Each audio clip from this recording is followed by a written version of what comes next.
Hey, Adam. Nice to meet you. Nice to meet you, too. Yeah. What are you rocking back there, bro? You got a couple of that. You have a bass. No, that's a guitar. And I see three guitars. A bass, there's three guitars, there's the pedals, some preamps, my old Fender Twin. That's part of the, how do you pronounce, MIRS? Is that pronounced, or is that supposed to be an act? It's pronounced. It's Mears. Mears. Actually, we're recording a new record right now. You should send it over when you have tracks, because I can use it to, like interstitially or otherwise. I mean, yeah, absolutely. I have a ton of stuff already, but yeah, for sure. No, I do that. Okay, yeah. Send over any music you want to. Like, I can include it in the episode or in some other episode. Even I do it all the time. I love music, and it's also one of my sort of passions. So I try to help folks out who are trying to make music. And you're in Los Angeles? Yeah. Right, of course. And what neighborhood? Downtown. Okay. And so when I'm watching your films, am I seeing essentially your neighborhood and your home? You're seeing some of it. Those are the ones that you saw are half of them take place in Laurel Canyon. Yeah, it looks like a Laurel Canyon. Right. Yeah. Which is an area I was living. And then some of them take place in an area in the suburbs where I grew up. Oh, okay. California. Oh, so you grew up in California? I did, yeah. Okay. So tell me a little bit about yourself, and you're finding your way to being a storyteller, a filmmaker, and artist. Sure. Yeah. I guess the origin story. Yeah, the origin story. Basically, I was pretty much a very rebellious teenager and doing all sorts of shit. And okay, slow down. Yeah, going too fast. Let's get specific. Yeah, so, no, I'm kidding around. It's up to you. You don't have to. No, I mean, basically, I didn't really have a path, so I got involved in acting. Oh my God. Yeah. It's the dark backstory of Amir Motlagh. Totally, but that didn't last long. Okay.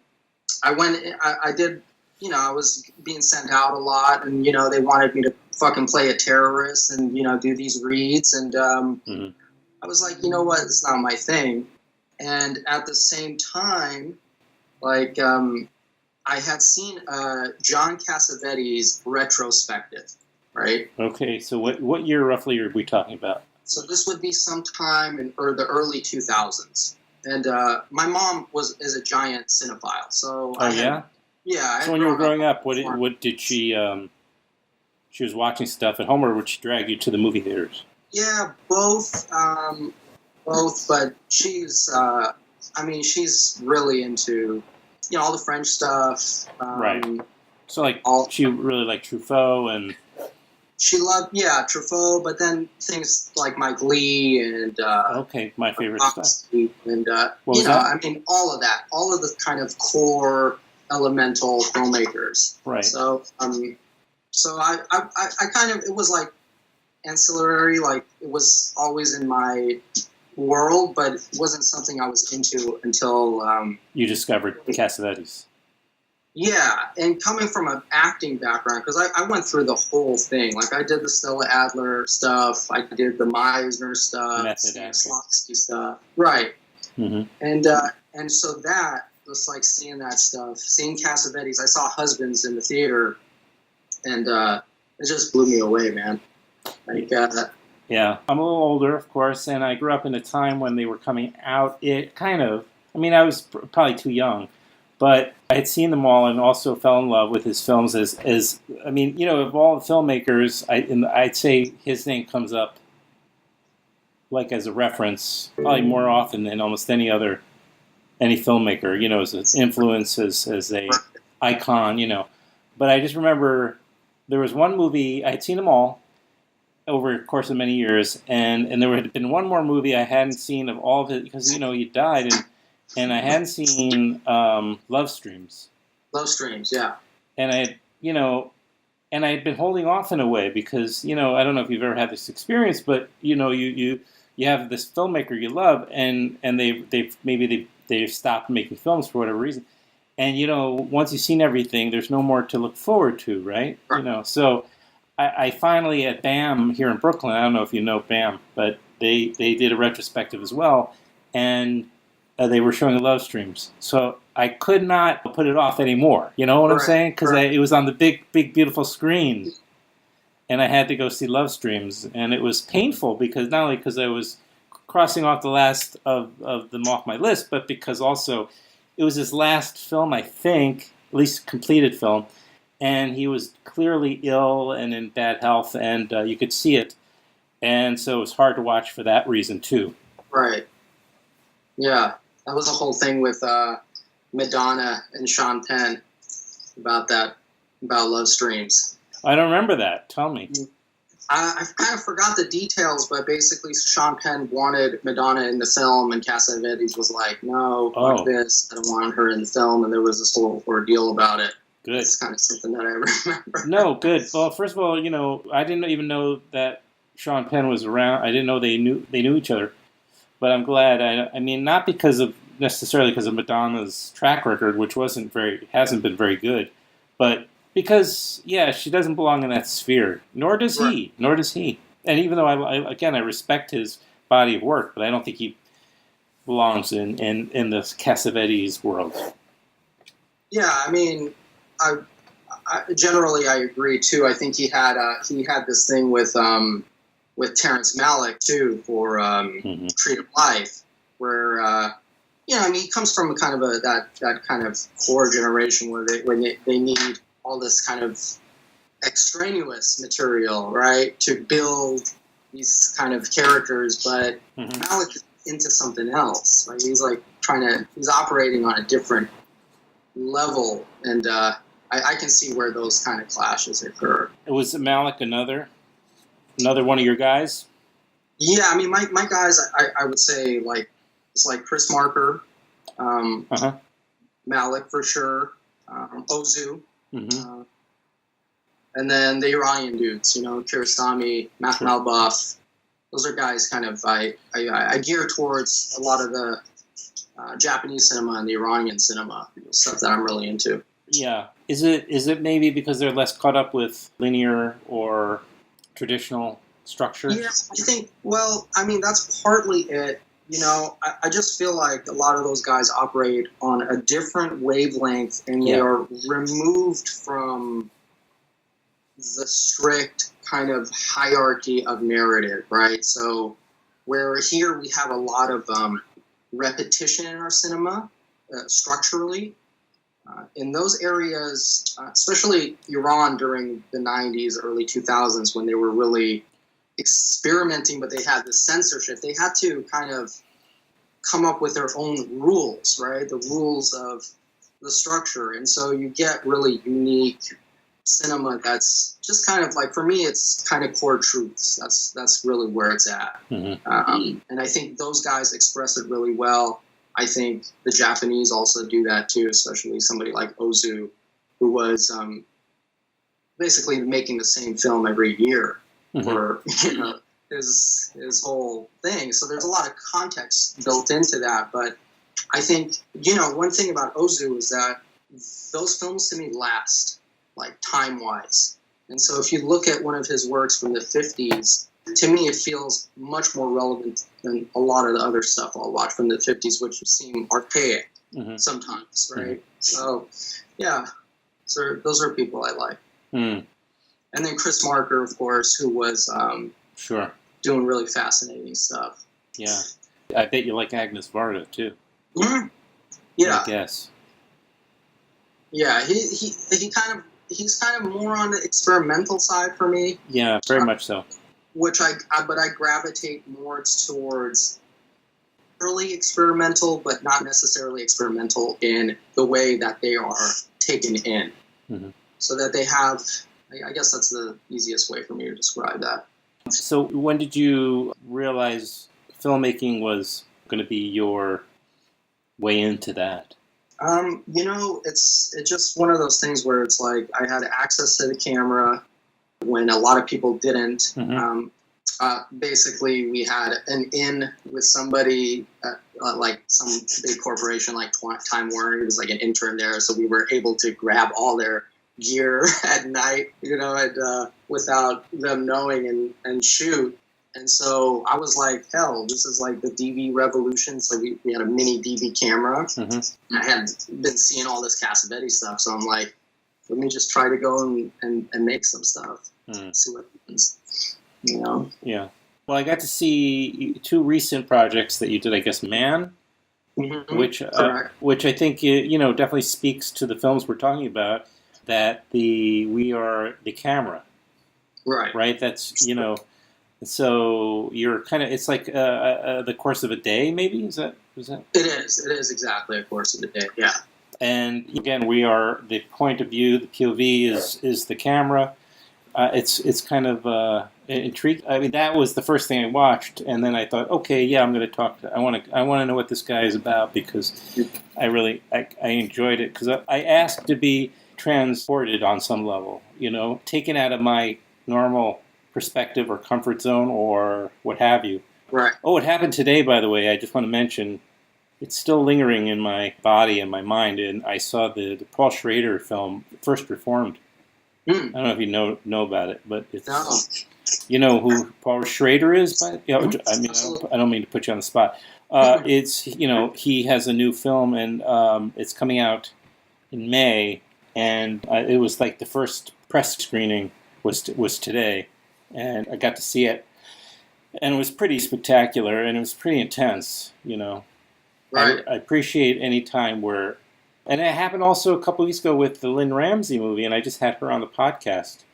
So I'm all of a sudden I've been feeling good of the number of films I'm seeing. It's great. It's a great feeling. Yeah, it's a great feeling that not only because I'm experiencing it, but because these films are coming out, that are they're less commercial in a way, which and sometimes commercial movies do it too. I don't know how often maybe you go to commercial movies, but it's more often than not going to be in the most commercial, context where you get transcendent experience.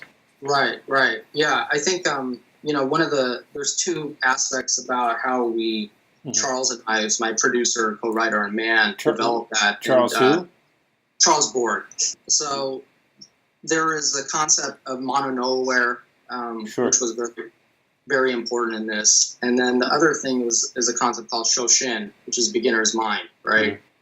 And so we're trying to figure out what we can use, the tools that we have to get an audience into a meditative state, right? Mm-hmm. Not through some sort of trickery, just through rhythm, flow, and sequencing. And I think that helps. I mean, you have to have an audience who's willing open to it, right? Who's open to whatever experience, right? Sure. That's the trickiest thing of all, of course, because most of the time the audience is being fooled and into this other direction where they're not being really engaged in that way.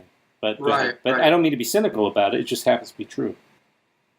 Yeah, and and then the other things that we flip the POV concept, because POV is mostly a tool used in something like action sports. It's kind of like novelty, things that happen really fast, and cuts and all that, and kind of we tailored it into the other end of the spectrum, the other end of just the flow of it, right? Mm-hmm. Okay, so I saw Man, and then I saw, what was the other one? I saw the Three Worlds.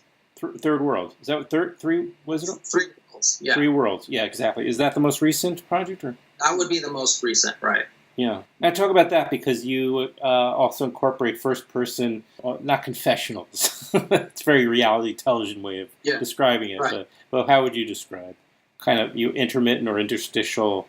There is a hybrid doc element to it. Yeah. That weaves into, so the 3 Worlds is structured where you have 3 worlds actually occurring, and so you have real life, you have a narrative one level, and then you have the film within the film, let's say contextually level 3, and they all try to intertwine and weave together to have some sort of coherent whole to it. Now, are you thinking when you make these films about how to get them in front of audiences very, very specifically?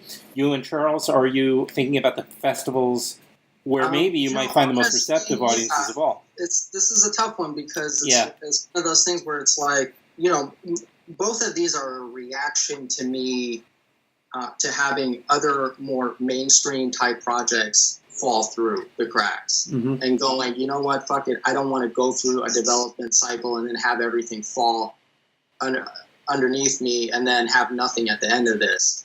So I'm like, let me just go back to my roots, what I really love to do, start building these things. And the audience, is definitely a secondary consideration here. But again, we did strive to not make it alienating as much as possible in both of these projects. Right. Well, I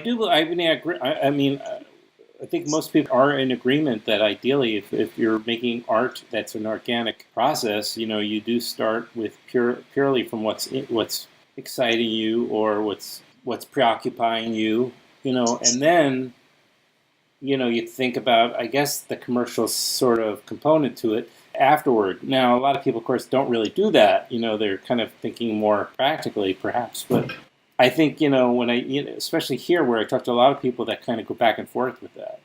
So I don't think it's unusual to try to do some work that's commercially motivated. So, sure. You do have some options to do your own less commercial projects, I guess. Right. Yeah. As you're trying to figure out this career and this kind of, transactional career that you're trying to get off the ground. But it seems like you're pretty prolific in that, maybe because you are doing it in your way. Right. I mean, that's part of it. And, again, I have two concurrent streams going with, the projects that we have written, the scripts that we have and all that stuff. And then this stuff that I do like to be regular about producing work that I really love, looking at new ideas. And a lot of my inspiration just comes from the fact that we're in kind of such a digital space. And there's this world of the web sucking some energy out of traditional 2D cinema, right? And it's kind of these new forms are appearing and all this stuff is happening. And I like to pull a lot from that world as well. Yeah. Talk about your most recent project then, which is it sounds like it's like what are you calling it? It's an EP that you're done sort of an art video project around, correct? No, so these two would be this all. Are you correcting me? Yeah, so Man in Three Worlds and then Canyon are all part of the trilogy. Canyon was released in 2016. Okay, but is that all music with of course with subtitles? I guess we call it. Yes, correct, right. And the music is beautiful, though. You composed it? Yeah, that's me. And, that's for Mirrors. I did have a partner, Nima Razai, on that as well. Okay. So, and then those are all kind of, using the form in different ways. All the films kind of have similar thematics, and they kind of have little Easter eggs inside each, kind of weave into each other, whether it's location, some sort of character device, some sort of subtitle device. They have all these little parts working together. And so, is this going to have a presentation or screening or? No, Canyon went straight on the web. Oh, did okay, very good. Yeah, straight on the web. The EP is available on all the platforms. Which is the last 3, 4, 5 years I've been just releasing straight to web. Right. Not doing festivals anymore after maybe 2013. I kind of just veered off more into how people just deal with music these days, right? Right. It makes total sense. So I'm just kind of curious. I don't mean to sound cynical because, it's not my business really, but I am curious.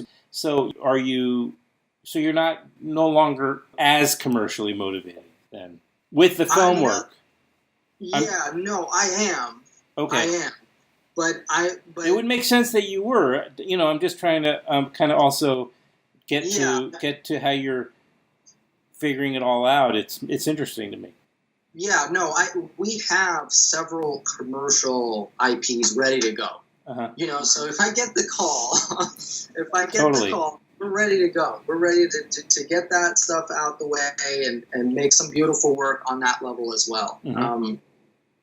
But again, I'm not going to wait for that phone call either, even though I'm doing inputs that I need to do. Right. So, hopefully some of this stuff leads to, it's kind of like, what would be a good example of that? I mean, Gus Van Sant was kind of doing that for a little while. Sure. Oh, I know what you mean. When he was shooting, there's a number of artists who are kind of like on a, let's call it for accessibility wise, we'll call it DIY, because people understand that term. Sure. And I would definitely put that there. I mean, there are even very large artists, like I was talking to somebody else about, even musicians like Prince and David Bowie, who have done stuff for kind of DIY. Now they do have a built-in enormous audience, so it's they have that option, but it doesn't make it any more valid. Right, totally, yeah. So that's kind of that model is where my streams, I eventually want these things to converge, right? So I've been working more at converging these disparate pieces that I'm doing, right? So, the film and music are kind of merging into like this more cohesive whole, and so they're not so separated as they used to be. Right. So how can folks that are interested in seeing your films, what's the best way to do that? The first preview screening we have right now for both those films is coming up 4/21 at Chicago Filmmakers. That's going to be the first time if this airs by then. Well, we will make sure it does. Yeah, so that'll be the first time those two films will be screened for an audience. And then... You're talking about, again, Man and Three Worlds. Yes, correct. And so we're Chicago Filmmakers. What's that?